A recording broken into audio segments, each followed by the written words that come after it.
Olá pessoal, eu gostaria de compartilhar uma reflexão a respeito da natureza humana.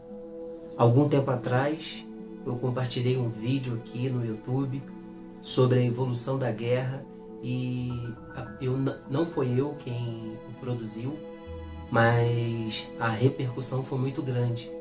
Esse vídeo teve mais de 200 mil visualizações, assim também como na minha conta no Instagram.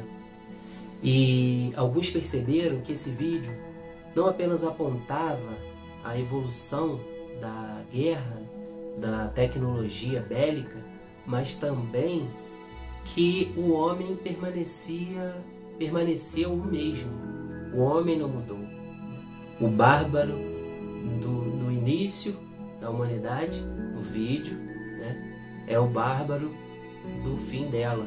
Então, aí alguns comentaram né, de forma positiva, outros de forma negativa, outros com provocações, e alguns falaram a respeito dessa natureza humana que o vídeo passa. Eu vou colocar o vídeo aqui para que você possa entender bem de que vídeo estou falando.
Bom, e para falar dessa natureza humana, eu gostaria de trazer aqui uma reflexão sobre isso, mas de acordo com o Evangelho de Jesus Cristo.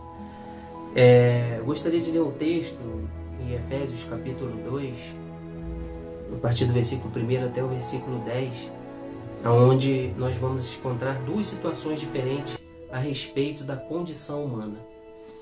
E diz assim o texto: Ele vos deu vida, estando vós mortos nas vossas transgressões e pecados, nos quais andastes no passado, no caminho deste mundo, segundo o príncipe do poderio do ar, do espírito que agora age nos filhos da desobediência, entre os quais todos nós também antes andávamos, segundo os desejos carnais, fazendo a vontade da carne e da mente, e éramos por natureza filhos da ira, assim como os demais.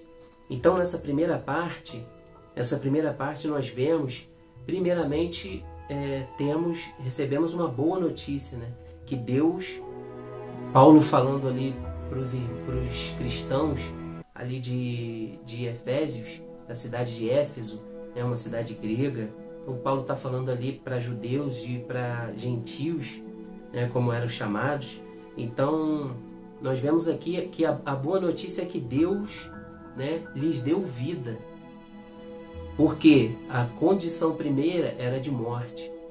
Era de morte, e o que os movia, o que movia esse humano, né, o que move esse humano, porque isso ainda não acabou, né, o que move esse humano o que move essa humanidade, o que movia essa humanidade, era as suas transgressões e pecados, né, o seu pecado deliberado e a sua essência pecaminosa. Então, o ser humano, por natureza, carrega isso com ele. E não apenas isso, andava de acordo, né, com o mundo, né, que seria um espírito segundo o príncipe, veja bem, segundo o príncipe do poderio do ar, do espírito que agora age nos filhos da desobediência. Então, olha a condição em que o ser humano, né, que os cristãos ali de Éfeso se encontrava, e que todo ser humano sem essa vida de Deus ainda se encontra, né, numa situação de morte, e ao mesmo tempo, né, de morte, e se movendo, né, aquilo que lhe impulsiona são as suas transgressões, seus pecados deliberados, e aquilo que esse humano tem como essência, né? Esse pecado essencial. E ele anda de acordo com esse espírito que Paulo está dizendo aqui, com esse poder, né, espiritual que age nesses humanos que se tornaram, que passaram a ter como paternidade a desobediência. Então,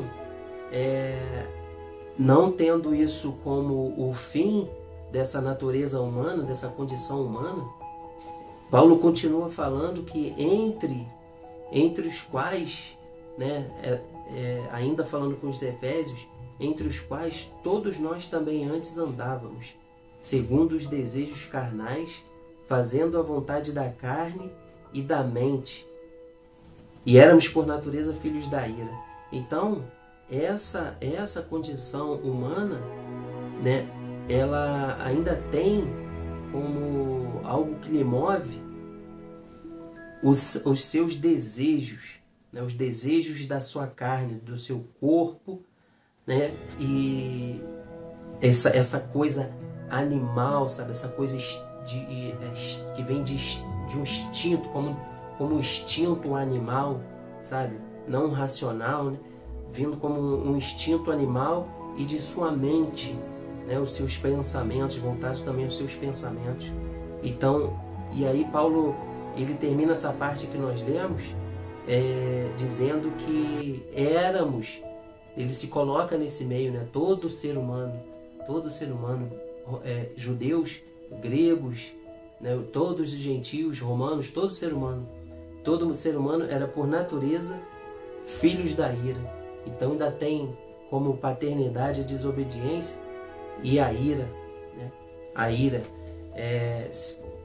como se esse ser humano se colocasse, né, como filho da ira, do juízo, né? Assim como os demais, como todos aqueles que não receberam essa vida de Deus, ou que têm recusado, né, essa vida de Deus que é dada, nós vamos ver agora, que é dada misericordiosamente, graciosamente, né? Porque ele continua dizendo no versículo 4, mas Deus, que é rico em misericórdia, pelo imenso amor com que nos amou, estando nós ainda mortos em nossos pecados, deu-nos vida juntamente com Cristo. pela graça sois salvos. E nos ressuscitou juntamente com ele, e com ele nos fez assentar nas regiões celestiais, em Cristo Jesus, para mostrar nos séculos vindouros a suprema riqueza da sua graça, pela sua bondade para conosco em Cristo Jesus. Porque pela graça sois salvos, por meio da fé, e isso não vem de vós, é dom de Deus.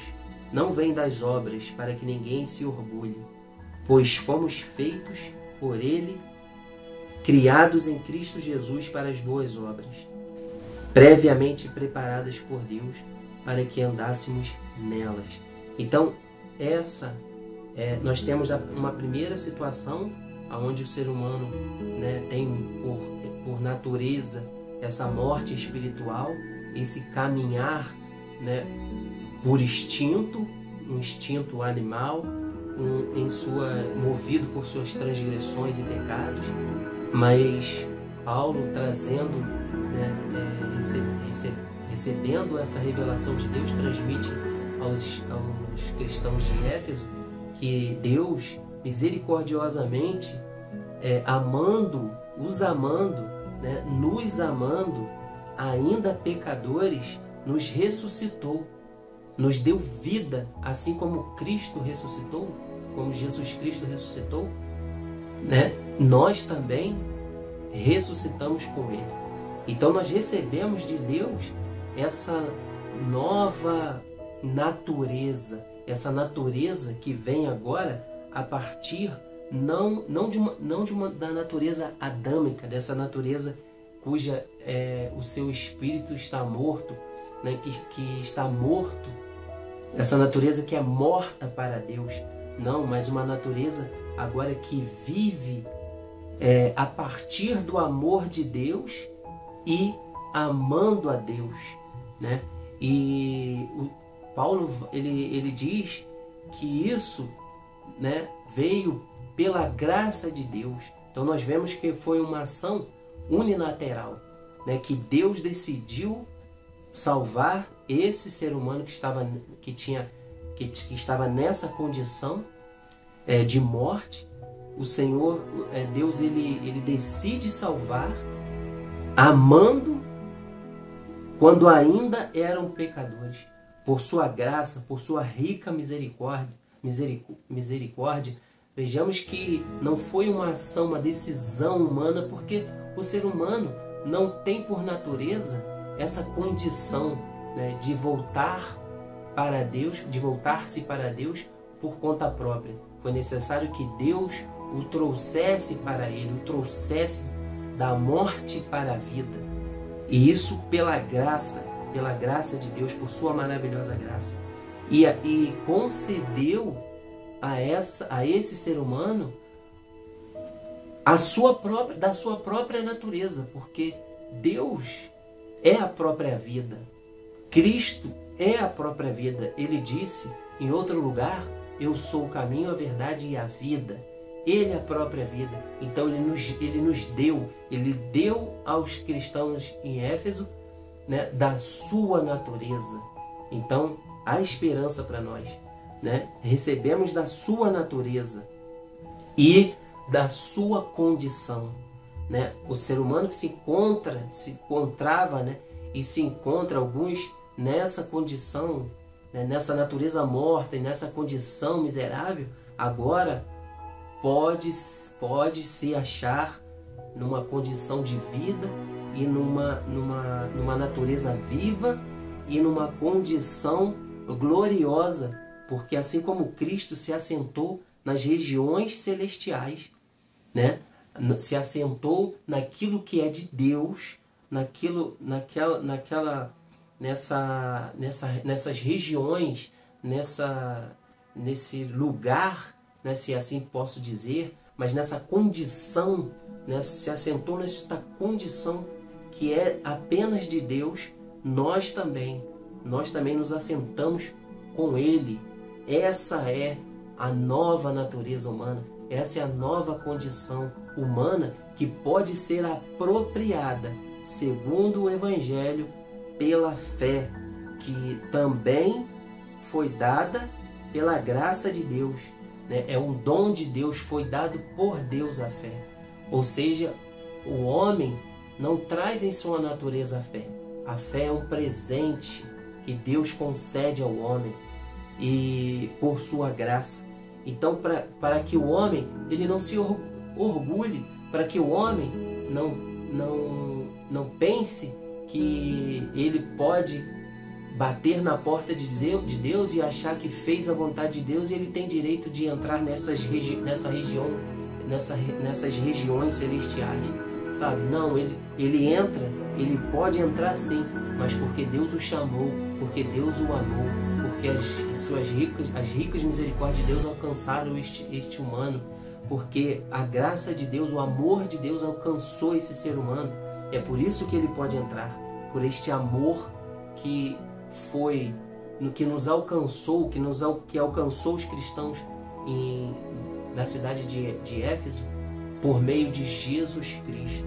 E toda essa transformação de natureza foi para que passassem a viver em boas obras, obras preparadas pelo Senhor. Então o Senhor, ele vai capacitando esse novo homem, né, criado agora não por uma natureza adâmica, não por uma natureza animal, mas por uma natureza espiritual, partindo de Cristo, esse homem agora tem sido capacitado por Cristo para viver boas obras.